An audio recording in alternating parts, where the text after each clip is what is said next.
Which one of the following is the correct completely factored form of 2x squared minus 2x minus 24? We've got an option A, which is 2x plus 6 times x minus 4. Option B, x plus 3 times 2x minus 8. Option C, which is 2 times x plus 4 times x minus 3. And an option D, which is 2 times x plus 3 times x minus 4. Now, right off the bat, we can eliminate answer choice A because it's not in completely factored form. We see a value of 2, a value of 6. There's a common factor of 2 that can be pulled out of there. So let's eliminate A as a possible choice. And let's also eliminate B as a possible choice as well for the same reason.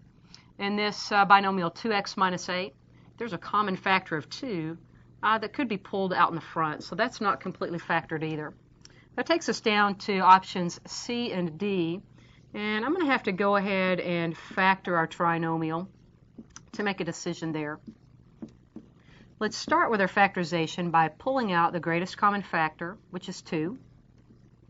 So this becomes a 2 times x squared minus x and minus 12. Now let's continue to factor this trinomial. If it factors, it will factor as 2 binomials. The leading terms must be x and x to give a product of x squared. Now, factors of negative 12 that sum to negative 1 are a minus 4 and a plus 3, so that those inner and outer products, negative 4x plus 3x, do indeed sum to negative 1x. So it looks like our correct choice then is option D. It's okay if those factors are written in a different order. We know that multiplication is commutative.